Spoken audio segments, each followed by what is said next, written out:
Selon l'étude de référence citée par l'assurance maladie, le surpoids concerne 47% des Français adultes, c'est-à-dire environ une personne sur deux avec une surreprésentation des hommes. Mais surtout, 17% des Français sont obèses, avec une prévalence équivalente entre les hommes et les femmes. Cela représente environ 10 millions d'adultes. Les Français mangent-ils mal? Quelles sont les solutions pour lutter contre ce phénomène? Les maladies inflammatoires peuvent-elles être évitées par l'alimentation? Faut-il prendre soin de son microbiote comme s'il était un être cher? Est-ce que nous avons vraiment des neurones dans l'abdomen? Simonie MC est catastrophique. Est-ce que je dois me faire opérer de l'estomac ou est-ce que je commence par un régime? On vous en dit plus, aborde aujourd'hui des questions liées à nos assiettes et nous aide à y voir plus clair dans nos placards riches en aliments transformés.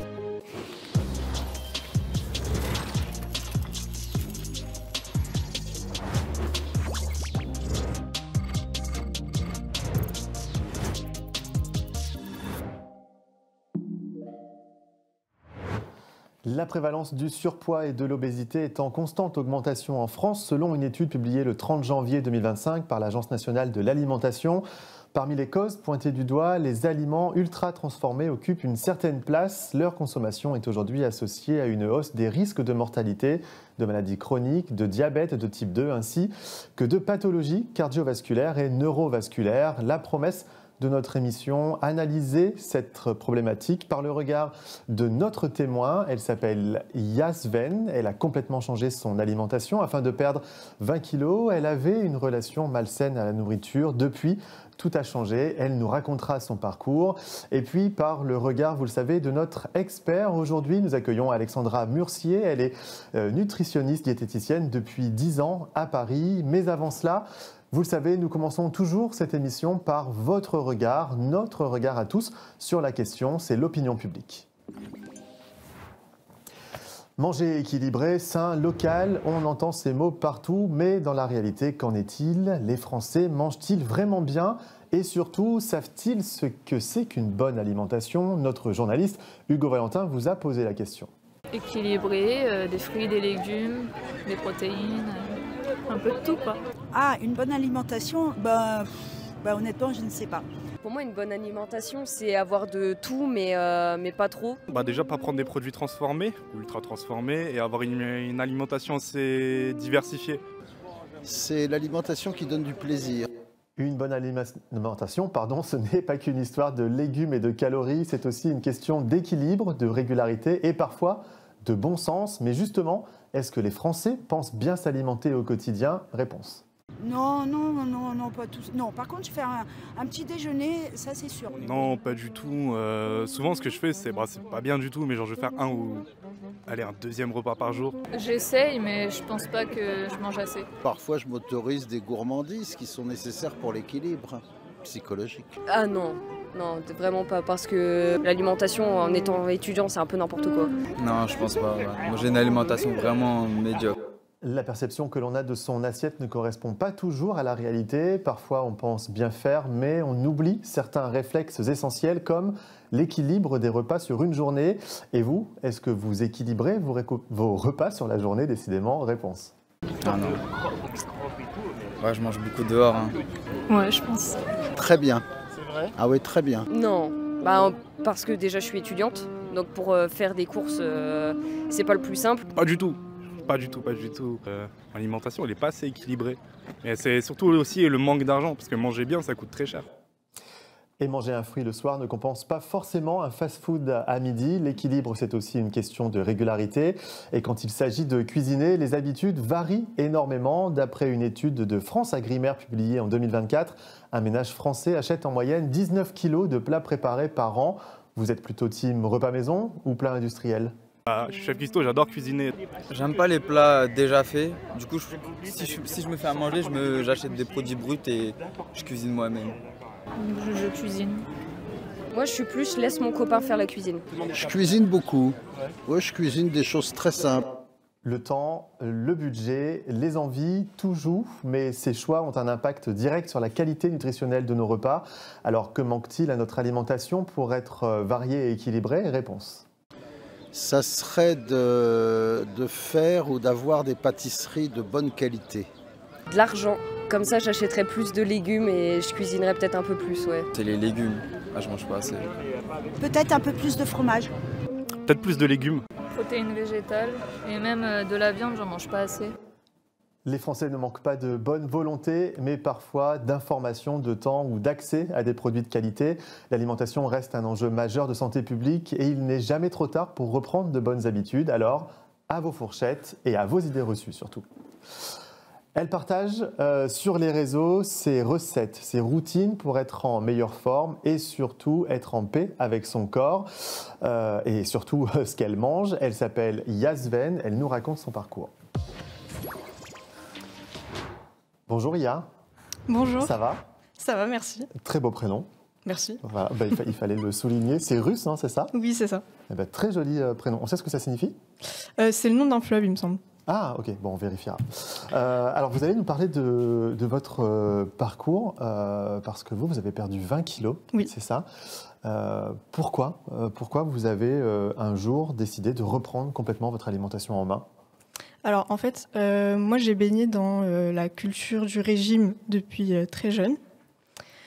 Et je me suis retrouvée à faire de l'hyperphagie, très très sévère, au point où j'ai pris presque 25 kilos finalement. Et un jour, je me suis dit que ça pouvait plus durer, que j'ai fait le yo-yo toute ma vie et que j'ai pas envie de le faire toute ma vie et que j'ai envie d'avoir cette paix avec la nourriture. Et donc, c'est là que j'ai eu le déclic et que j'ai voulu changer. Ça a été facile au début? Non, pas du tout. C'est, je pense, un processus très très long qui demande beaucoup d'introspection et aussi savoir déceler le vrai du faux et savoir se détacher de toutes les croyances qu'on a sur la nourriture. Ça commence par quoi, justement? Les premières étapes, c'est quoi? Je pense se déculpabiliser, abandonner vraiment toutes les idées de régime qu'on peut avoir et vraiment faire la paix avec soi-même. Ouais. Avant de faire ce régime, c'était quoi votre rapport à la nourriture? Ça se passait comment? Alors donc, très malsain. J'ai toujours voulu perdre du poids. Donc j'enchaînais beaucoup de régimes très restrictifs. Je mangeais... j'avais finalement un régime hypocalorique et très pauvre en glucides. Ouais. Donc clairement, j'avais pas d'énergie. Et c'était dur émotionnellement et physiquement. Ça ressemblait à quoi une journée dans votre assiette avant de commencer le régime? Alors, c'était souvent très peu glucides, comme je disais. Souvent des salades, des choses vraiment hypocaloriques. Et en général, ça finissait toujours par une crise où je pouvais plus me contrôler et je finissais par manger tout ce qui pouvait me passer sous la main. Et là, on se sent comment? On ressent quoi? Alors au début, on est complètement déconnecté de ce qui se passe. Et après, on a une période de culpabilité. Et après, on revient dans la restriction. Et c'est un cycle sans fin et il faut réussir à en sortir. Quand vous mangez en grande quantité, est-ce qu'à un moment, vous vous dites c'est pas bien ce que je fais ou non, vraiment, vous y allez et qu'importe? Les deux. Je me dis que c'est pas bien, mais que là, je m'en fiche. Je peux pas m'arrêter. Ouais. Et alors maintenant, si on fait le delta, maintenant, elle ressemble à quoi votre alimentation? Maintenant, j'ai une alimentation très équilibrée. Je mange toujours des aliments très sains. J'ai appris à me déculpabiliser de manger des aliments qui peuvent être considérés comme mauvais ou caloriques. Et je pense que le plus important, c'est que ce que la plupart des régimes ne prennent pas en compte, c'est vraiment le côté psychologique et humain. Que maintenant, je prends plus en compte. Et donc, j'apprends vraiment à écouter mes envies et mes besoins. Ça veut dire un accompagnement aussi, sur le plan psychologique? Alors, moi, j'en ai pas eu. Mais j'ai quand même eu un certain processus de développement personnel où forcément, il y avait quelques séquelles psychologiques que je pense qu'il fallait guérir. Et ça m'a aidé. Le regard que votre entourage portait sur votre situation, j'imagine les amis, la famille, je sais pas, quand il faut aller manger au restaurant par exemple, on se dit j'y vais pas. Comment l'entourage réagit à tout ça? Alors, je pense que il n'y a pas forcément de réelle réaction, mais c'est juste que c'était vraiment devenu un trait de ma personnalité d'être obsédée par la nourriture, j'en parlais tout le temps. Et je pense que... Enfin, il y a vraiment un... Ça pouvait pas être... Enfin, toute ma vie ne pouvait pas tourner autour de la nourriture. Vous parlez d'obsession, ça Oui. veut dire que vraiment, du matin au soir, vous Ouais. pensiez à la nourriture? Oui. À ce que vous alliez manger, aux calories que vous alliez Oui. ingurgiter, c'est ça? Oui. Ça doit être super lourd à gérer au quotidien. Oui, et c'est pour ça que j'ai décidé de changer, parce que je remarquais que j'étais vraiment la seule personne autour de moi à y penser du matin au soir. Et que c'était pas ça. Donc vous décidez de changer d'alimentation, de revoir votre équilibre alimentaire finalement. Là, vous vous renseignez, tiens, qu'est-ce que je peux manger, comment j'équilibre, comment j'associe les aliments. Ça se passe comment? Oui. Alors, je pense que le processus, c'était de vraiment déceler le vrai du faux, vraiment à faire des recherches, parce que sur les réseaux sociaux, moi, je suis une très grande consommatrice des réseaux sociaux, et donc il y a beaucoup de faux. Ouais. Donc, savoir retrouver le vrai du faux. C'est vrai qu'on voit beaucoup d'influenceurs, de plus en plus, qui disent si tu veux perdre du poids, tu dois manger ça. Si tu veux perdre ta bouée avant les vacances, tu dois manger ça. Surtout, ne bois pas d'alcool, ou alors tu peux boire un verre quand même par jour. Et puis surtout, il ne faut plus manger de glucides, mais finalement, tu peux en manger quand même. Il y en a qui ont des discours extrêmement culpabilisants. Mais ouais, c'est ça qui est, j'imagine, compliqué à gérer, de faire le tri. Dans tout ça. Ah ouais. Si vous aviez une question justement à poser à Alexandra qui est à côté, qui est diététicienne nutritionniste, ce serait laquelle là? Justement, Alexandra, je ne sais pas si vous consommez beaucoup les réseaux sociaux ou pas. Un petit peu. Est-ce que, à votre avis, comment on fait pour faire le tri parmi toutes les informations qu'on peut retrouver? C'est une bonne question. C'est une très bonne question. Effectivement, je pense que c'est intéressant. Sur les réseaux, il y a énormément de discours effectivement qui sont différents et qui sont contradictoires parfois, donc les gens sont un peu perdus par rapport à tout ça.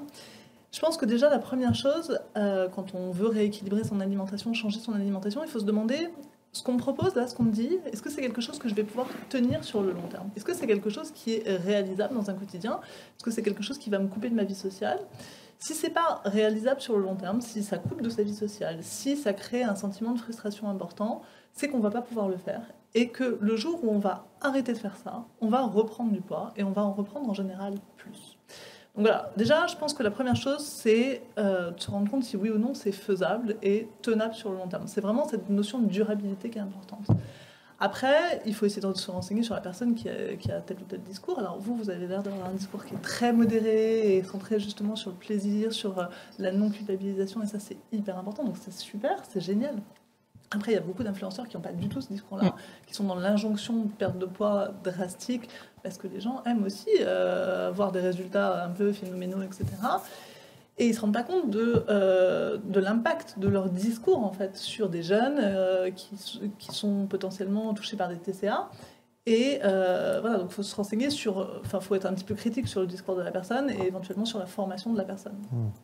On va continuer d'en parler dans un instant, mais avant, on va regarder un reportage, si vous le voulez bien, parce que adopter un régime varié et sain peut sembler une tâche difficile, pesante au quotidien. On en parle justement en ce moment. On se pose vite beaucoup de questions pour savoir comment bien s'y prendre. Eh bien, sachez que des cours existent pour avoir quelques conseils sur notre alimentation. Il y a les réseaux sociaux, c'est vrai, il faut le faire le tri, mais il y a aussi des cours avec de vraies personnes. Et notre journaliste Hugo Valentin a suivi justement un de ces cours de cuisine anti-inflammatoire. Regardez. Bonjour. Bonjour, bienvenue au cours de cuisine anti-inflammatoire. Allez, on y va. Aujourd'hui, on fait des desserts anti-inflammatoires. Ils sont anti-inflammatoires parce qu'ils n'ont pas de gluten, pas de laitage et ils sont cuits à basse température, ou pas cuits du tout d'ailleurs. Et on va faire 3 desserts, donc la panna cotta, du riz au lait de coco et des muffins banane chocolat. Donc, la panna cotta, on va faire 2 groupes, pourquoi pas vous 3, vous 2. La panna cotta, c'est du lait de coco qui est figé à l'agar-agar et avec un petit goût de cardamome en poudre qui est excellent, qu'on va mettre à la fois dans la panna cotta et dans la salade de fraises par-dessus. Et quelques zestes de citron vert. On ne passe pas 2 fois au même endroit. Donc ça, c'est le zeste qu'on enlève, qui est hyper parfait. Si on n'a pas une maladie très grave, on peut, en s'alimentant bien, résoudre des problèmes de douleurs chroniques qu'on n'arrive pas à soigner autrement. Ça peut améliorer notre peau, on peut avoir une meilleure digestion, guérir des problématiques d'allergie, d'asthme. On peut, en se nourrissant bien, sainement, en tout cas, ce que j'appelle sainement, c'est déjà avant tout qu'on digère bien, on va résoudre nos problèmes de santé qui peuvent nous gâcher la vie au quotidien. C'est un vrai améliorant de qualité de vie. Et ça, on va l'ajouter dans la casserole qui contient l'eau, le riz rond. Voilà. Je vous laisse faire. On va les laisser jusqu'au bout. Là, on va cuire avec. Après, on va refroidir avec. On va vraiment les enlever qu'au moment de servir. En cuisine, oui, on peut se lancer soi-même sans prendre de cours ou lire des livres. Une fois qu'on a compris que le gluten se trouve dans le blé. Mais si on veut vraiment, en pâtisserie par exemple, faire des gâteaux, en retirant le blé et en retirant le beurre, la crème, si on veut retirer les taches, là c'est très compliqué, on va plus ou moins au désastre. Pour la pâtisserie, c'est vraiment utile d'être guidé avec un livre ou un cours. J'ai beaucoup appris et surtout j'ai trouvé que c'était très intéressant cette comparaison aussi de mode de cuisson. Et enfin les muffins banane chocolat, là c'est hyper simple, on va juste mixer la banane, des œufs, de la purée d'amande et à la fin on va ajouter des morceaux de chocolat. Souvent je cuis à la vapeur et aussi au four, pas trop chaud mais quand même, et je fais goûter et systématiquement, on verra aujourd'hui, les élèves préfèrent la cuisson à la vapeur.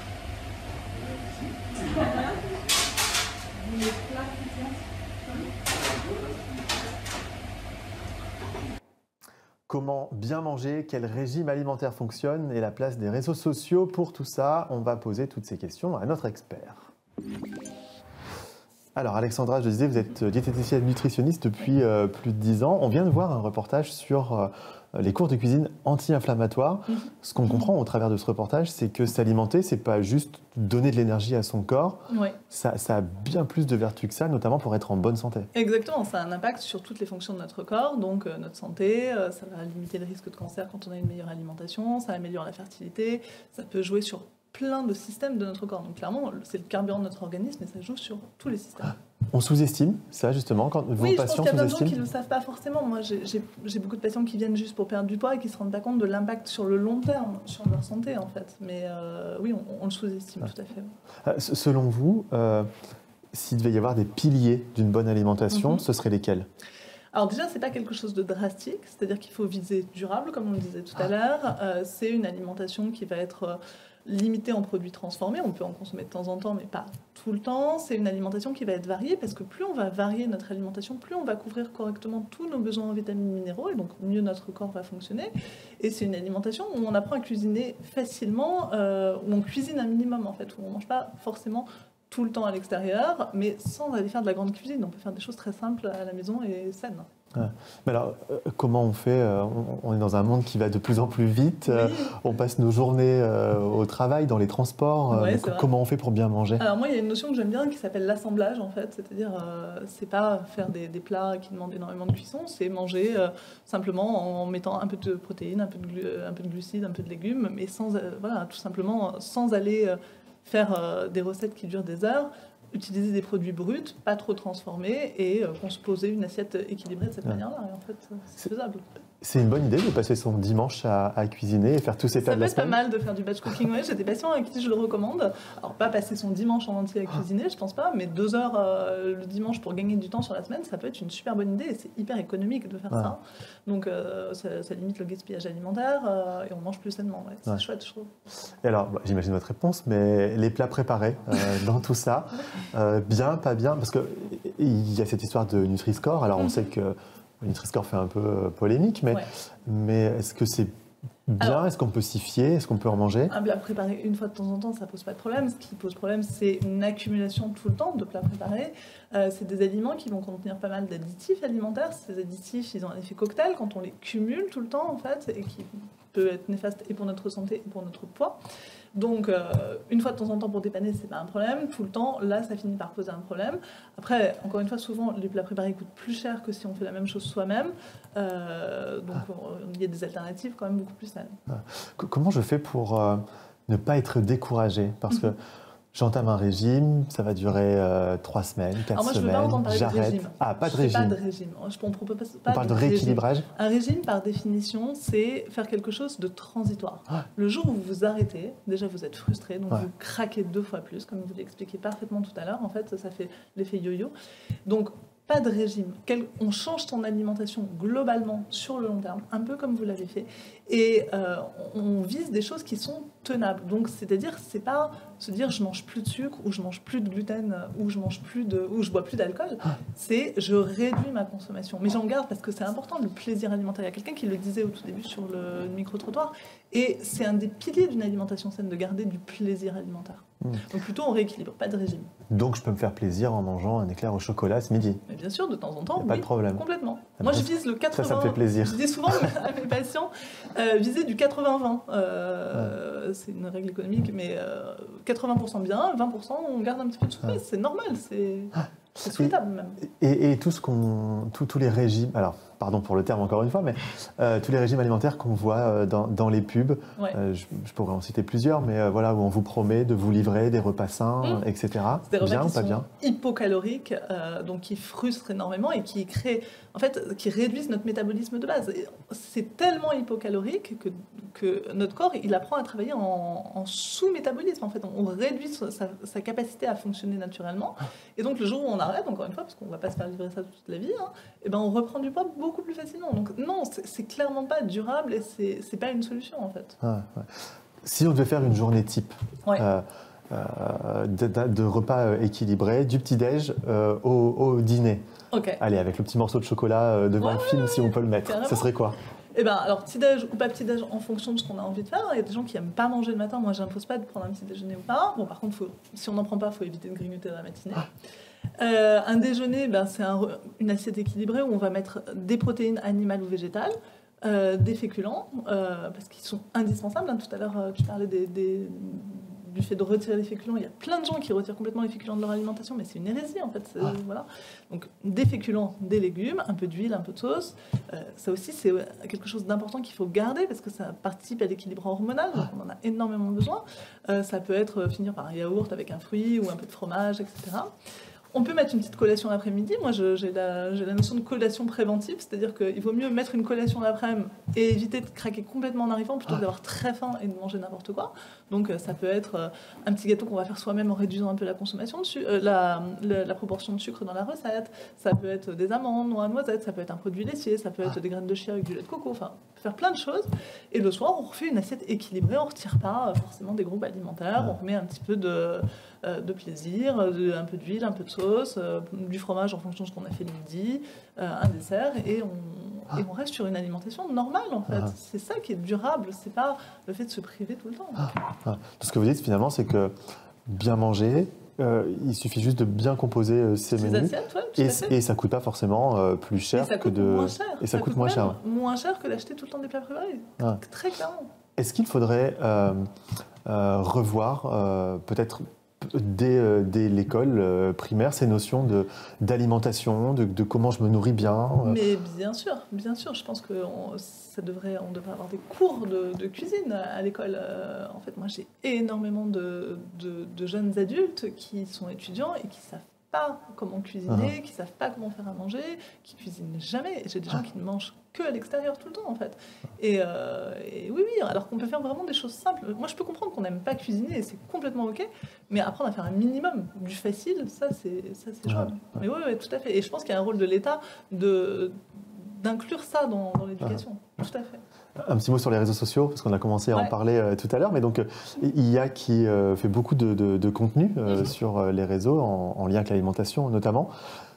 Bien, pas bien, il faut s'inspirer de ce que fait il y a du bien, IA. il y a du pas bien. Alors je connais pas son compte, je vais aller le voir parce qu'elle a l'air super en tout cas. Mais le discours que tu as, il est top. Il y a des discours qui sont beaucoup plus problématiques en fait, sur des personnes qui créent vraiment des injonctions à des pertes de poids drastiques, et ça peut développer des troubles du comportement alimentaire chez des jeunes qui n'ont pas forcément ce recul nécessaire. Après, il y a des personnes qui font des contenus qui sont top, vraiment. Et voilà, encore une fois, il faut savoir faire un petit peu le tri, je pense. Un grand merci. À vous deux. Donc, Alexandra, je rappelle, vous êtes diététicienne nutritionniste depuis 10 ans à Paris. Et on peut retrouver donc tous tes contenus sur ton profil Instagram, TikTok? Les deux. Les deux. Bon, ben, voilà, allez faire un petit tour. Et puis, pour aller plus loin, il y a des ouvrages et des podcasts également que vous pouvez lire et écouter, notamment Ma cuisine anti-inflammatoire, du bon sens dans notre assiette, ce que nous avons oublié de nos ancêtres chasseurs. Vous voyez à l'écran d'autres ouvrages. Et puis, des podcasts également que l'on vous conseille, La Voix de la nutrition ou encore Savoure la vie, mais aussi Dans la poire, le podcast Nutrition pour mieux manger. Et je crois même qu'on a un documentaire que l'on vous conseille, de la nutrition, la science passe à table. Merci de nous avoir suivis. Merci à toutes les deux d'être venues sur notre plateau parler alimentation. Je vous avoue que ça a donné un petit peu faim, mais je ne vais pas craquer. Je ne vais pas plonger la main dans le paquet de bonbons que j'ai sous la table. Merci à vous de nous avoir suivis. C'est la fin de cette émission. Vous pouvez retrouver l'intégralité de nos contenus sur 20minutes.fr et sur nos réseaux sociaux. La semaine prochaine, on parlera d'un autre sujet. Il s'agira des galères des vacances, mais on parlera aussi des bons plans voyage. Voilà, on est à l'approche de l'été, donc ça fait du bien aussi de parler des vacances. N'hésitez pas à nous dire quel sujet vous aimeriez que l'on traite, parce que 20 minutes, c'est votre compagnon du quotidien. On répond à vos questions, donc vraiment, n'hésitez pas. Portez-vous bien, à la semaine prochaine.